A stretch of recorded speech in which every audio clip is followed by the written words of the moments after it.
welcome to another episode of Orillia Scene with your host, Mehreen. I'm here today to talk to MP Bruce Stanton about his decision to retire. Hi Bruce, welcome to the show. Great to be here, Mehreen. How are you doing? Doing great, actually. Yeah, we're getting towards the end of summer. I can't believe it. It's gone so quickly. So my question to you, let's just begin from the very beginning. When did you get into politics? Well, I've actually been involved in politics sort of in the as a volunteer and as a supporter right from my early days after graduating Ryerson in, believe it or not, the late 1970s. And of course, our families already, my mom and dad were involved in politics at the municipal level and with the parties, federally and provincially as well. So it's always been part of my life. But formally, I mean, I did a stint as a Severan Township councillor for 4 years in the early 2000s, and then was nominated to be the federal candidate here in 2005. And it wasn't long after that we had the first election that I ran in 2006, and I won that one. And gosh, it's coming up now. It'll come up 15 years as of January of 2021 that I've been doing this. So it basically runs in your blood then. Yeah, it's a bit of that. I mean, it's, parents and family were an example, certainly, of yes, working in your own career and in your life's work as far as your income and livelihood goes, but the notions around also being involved in some form of public service, initially as a volunteer, but as I say, I never imagined that I would ever become an MP.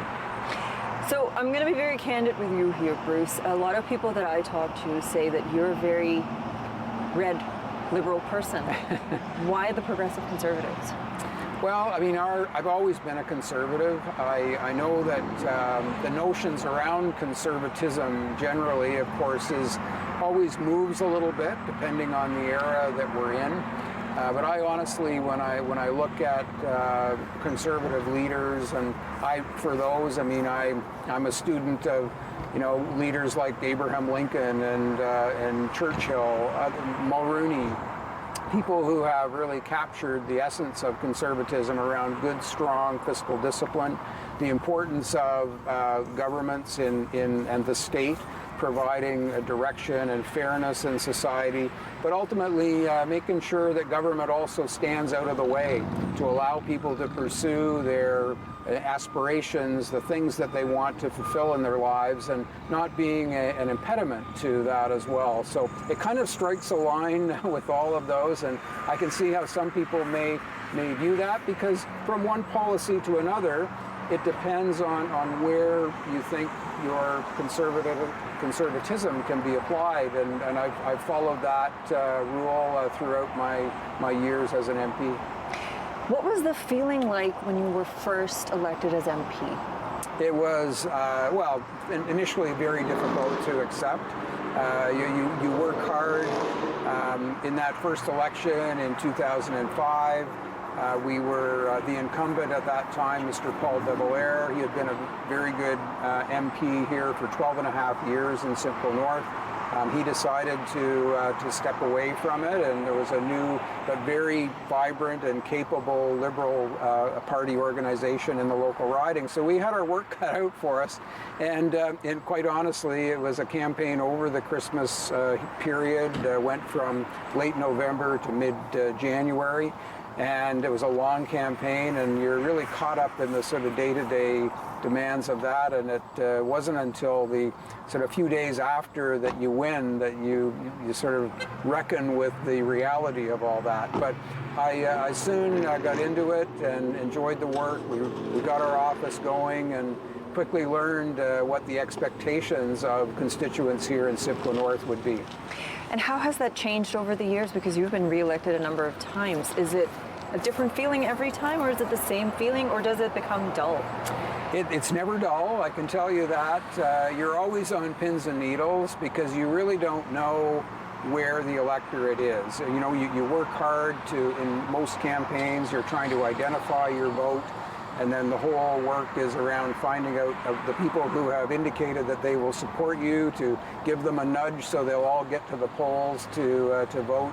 And as you watch the returns come in on that crucial election day, you're always, your emotions run high and low throughout the course of what we call the writ period, that time from the official call of the election until election day. But it's very exhilarating, and but also at the same time humbling, because you came out ahead of the rest of the field, and now the responsibility of taking that is upon you, and you get on with the work and that responsibility in the time ahead. What makes a good politician, Bruce? I think a good politician is one who will listen well. Too often, I think that people, politicians, and I've seen my share of this as well, even in my own profession, if you want to call it that, or in this calling as a public servant, too often people are ready to get going with an explanation or to jump in, and sometimes, quite often, actually interrupt the person who's trying to convey an idea or a concern or a problem. And we need to listen well. Yes, we are guided by the political policy of our party, and that's something that you always have to keep in mind in party politics, especially. But you need to communicate that well. But before you can do that, you need to really understand where the person's coming from. So what makes you a good politician? Well, I don't know. Quite honestly, I don't know that there's a particular magic in all that. But I look back to my years in my resort work and hospitality business. I wasn't really a front of the house person at Bayview Wildwood in all the nearly 30 years that I worked in that full time. But I did get a sense of working with how to help a team of, at that time, a younger team of employees, seasonal, with lots of our customers were many, and being able to listen to them, manage through concerns or complaints, things of that nature, to do so in a diplomatic way. The same kind of approach can be easily taken when you're in public life, because by its nature, I mean, it's all about leaving a positive impression with people, being sincere and authentic in the way that you deal with people. And if you can do that and do it effectively, you're going to find that people will respond positively, even if you ultimately disagree. I like that you mentioned party policy. That's something that I've noticed in Canadian politics, that you may have come across times where you did not necessarily agree with your party policy, but you still have to follow that. Yes. How difficult is that for you as a person? I would say it becomes an exercise really in communicating as well. Like, I think of my years when I was a Conservative with the Harper government, and while I wasn't in the government as a minister or a parliamentary secretary, I was part of the government caucus, if you will, the Conservative caucus. The Conservatives were in government, and you would be called upon to defend a particular position that the government would take on a matter or an issue, and you would get criticized for that. But I think that the responsibility falls to us to explain why it is that the government's going in a certain way, and do so in a respectful way. But ultimately, you need to follow as a backbench MP, to follow that direction. And if you really had harsh disagreements and or in some cases, I mean, we heard vehement opposition from certain directions in policy, we would have our time in the caucus meetings for our party every Wednesday morning when the House of Commons is sitting, to be able to bring voice to those concerns and do so privately, within the confines of the caucus room, so you could be candid and open and straightforward with ministers about the kind of problems that particular policy was having in my riding, for example. And obviously, there was numerous occasions where that kind of feedback to the government, in fact, did sway the ultimate decision as to where the government would go. Without mentioning any specific context, or you can if you want to, were there ever times when you personally, from your personal standards or values, disagree with something that your party was saying? No, I can't think of really any a real departure there for me in terms of policy. I will say that some of the votes that we had, especially on private members' business, was certainly open to members of caucus to vote differently than the way the party recommended. I had a couple of occasions there where I voted differently than what the party recommended, and that was the whip of the party would allow that in certain circumstances. And I think of, the vote on Islamophobia, for example. I know with some considerable criticism, I was one of a handful of conservative MPs that supported that motion because I felt it was a motion about inquiring into a societal problem regarding discrimination around religious lines. And that, to me, anytime we make inquiries about real situations in society, regardless of what you may think about the wording that is used in the motion, it can be a valuable insight into how government policy should be shaped. So setting the political stuff aside, look at the substance, and that's how my decision was guided. So you mentioned that you were a councillor in Severan Township. Yes. So sitting in council chambers here and then going to Ottawa, what was the feeling like? Well, my time on council at Severan was incredibly instructive, actually, because it was my first elected office. And many of the things that I learned in that fairly short time, in 4 years, I've been able to use throughout my time as an MP. Things like, for example, understanding the real differences between our levels of government. Which things are they responsible for, and just as importantly, what they're not responsible for, right. To know where those boundaries are. And my first time in municipal politics gave me that. But yes, obviously in the House of Commons, which is our foremost forum for representing the democratic voice of Canadians, it's an incredible honor, and you very much are humbled, not just by the responsibility, but the place itself. It's absolutely gorgeous. It's, this Gothic revival building that was inspired in the mid-19th century and built here on a hill in Ottawa in the very, very early days. Initially not for Canada itself. It was built for what was called at that time the United Province of Canada, just Quebec and Ontario. But ultimately, as things evolved, by 1864, we were well on our way to a confederation, and it became the seat of our federal government. So it's a fascinating place, and it's still very much awe-inspiring even to this day. What was it like working with Stephen Harper? It was great. Stephen Harper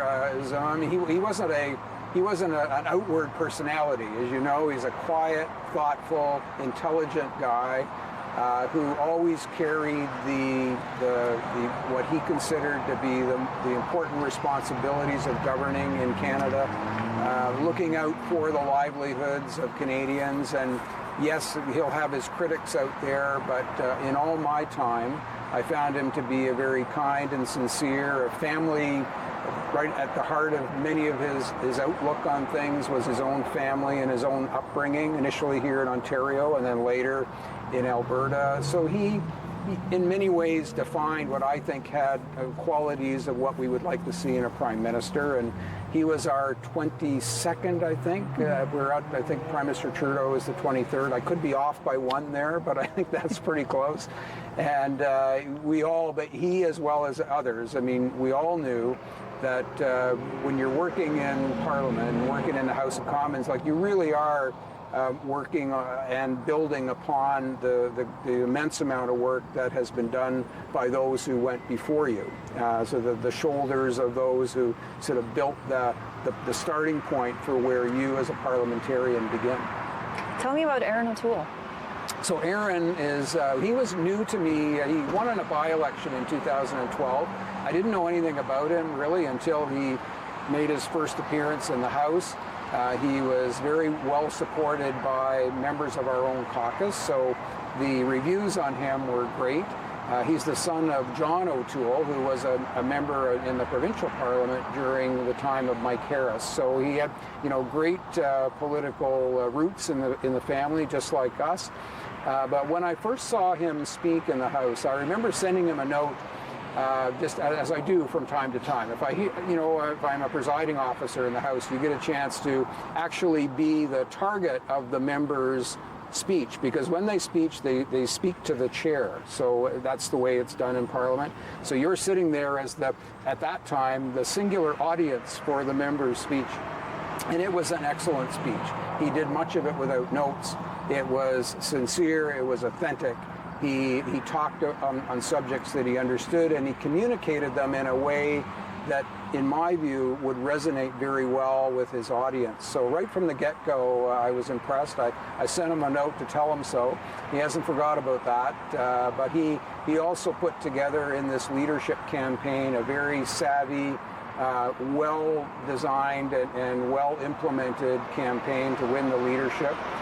He did so decisively and had good support in literally every region of the country. So he'll be embarking on the bigger job now, which is to unite Conservatives and offer the party and himself as a Prime Minister in waiting for them to consider when we go to the polls next time. Talk to me a bit about some of what you feel have been your achievements for your constituents here. Well, I mean, some of those are hard to pinpoint because the last 9 years of my 14 that I've been there have really been as a presiding officer. So I haven't been able to participate in debates and or sponsor private members' business and things like that. But one of the early accomplishments I had, I was able to put and propose a private members' motion on the future of the Trent-Severan Waterway. That then became part of a study that was done by Environment Canada, which had responsibility for the Parks Canada agency. And the culmination of that study was that both the Harper government and now the Trudeau government after it have seen investments in the renewal and the restoration of the Trent-Severan Waterway of in excess of $625 million. So this was an aging 384-kilometer long recreational waterway, but it had been overlooked and really not on the radar of policymakers, and so it's been great to see that and some of the big investments in our area, like Lakehead University, that came during the 2009 recession, where we had a program for the Knowledge Infrastructure Program. That was part of, was kind of happened on my watch. I can't take, personal, I wasn't the minister who signed off on that, but I was part of encouraging that direction. Also the Lake Simcoe Regional Airport, some big investments, and the Southern Ontario Economic Development Agency called FedDev Ontario is an initiative that and an agency that is there to help businesses and help them gain market share and retool their product lines. Southern Ontario, when I was elected in 2006, had no such agency. So a number of us in Ontario Caucus worked hard to put that on the radar, and so that's one of the legacies of my time in Parliament. Well, that's great. What is it like for the family, do you think, when you're there in Ottawa or on the campaign trail? Well, thankfully, I mean, I have an amazing family who have been supportive of me all the way along. I mean, Heather and I work in a family business that it itself was very demanding and almost you're kind of on call 24/7. So in some ways it was not that grand of an adjustment to go from that environment to one of politics. But Heather was, our two girls were quite young when I was elected, and I'm not going to even mention their ages because I'm sure to get it wrong, but they were still young. And so at the time, they were both in school here, and Heather wasn't able to accompany for reasons of being here with the girls.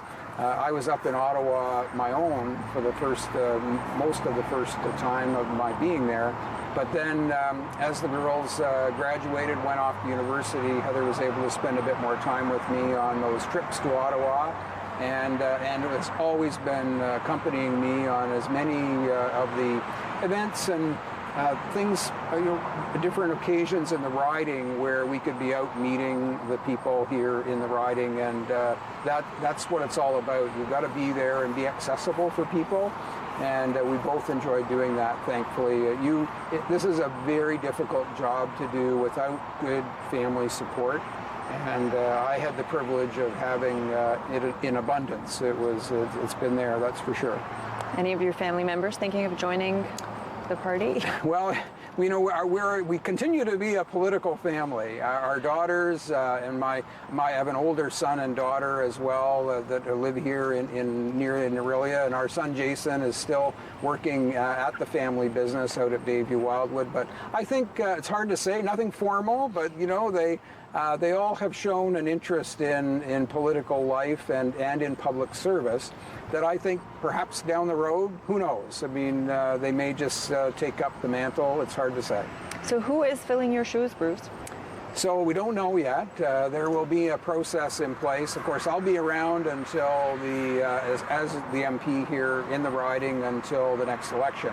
And we don't know when that will happen. It's very difficult to predict. We could go another 3 years in this parliament. We can go right up to the fall of 2023. So we're in a unique time, of course, because of the global pandemic.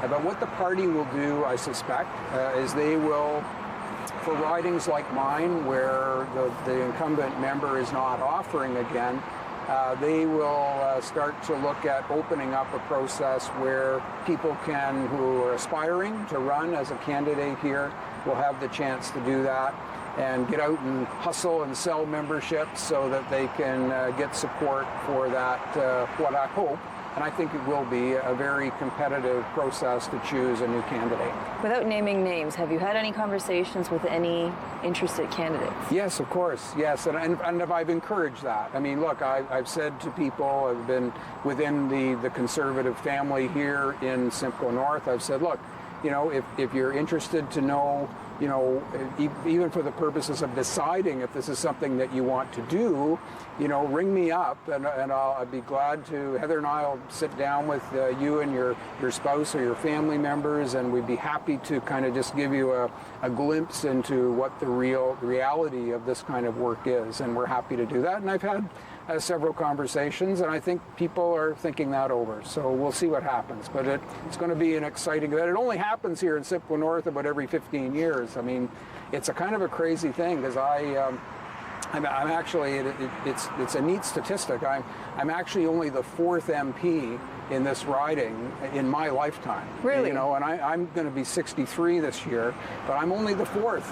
And so it's a testament to the MPs who have served before me that they have continued to get reelected because of the good work that they do here, and obviously the confidence that they've been able to earn from the people here in the riding. So hopefully that will continue, and we'll have a good base. And I should say, I mean, that's both Liberal and Conservative MPs. What was initial advice that you got from the person whose shoes you filled? Well, I didn't, because Mr. De Valera was in a different party, I really didn't get a chance. I knew him, informally. We'd seen each other at events, and a really decent guy. But because we're in different parties, you don't really get the chance to really talk too much about there. But going back to, like the MP before him, the Honourable Doug Lewis, who's a former minister in the Mulroney cabinet. Doug has been a friend and really an ally and confidant, going right back to my early days when I was a volunteer from like 1980 on. As a matter of fact, my first political event that I ever attended was his nomination. They had just built Otis Park out at the roller skating rink out at Otis Park.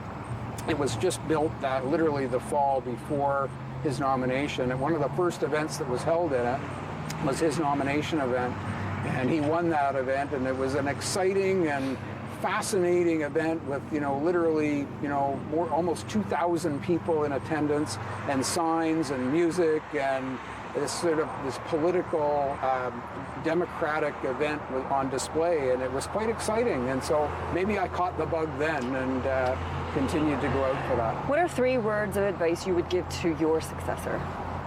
To whom? To whoever is going to be your successor. Well, I think the three things that come to mind, obviously, is to listen well, to listen to not just constituents, but your staff, your family.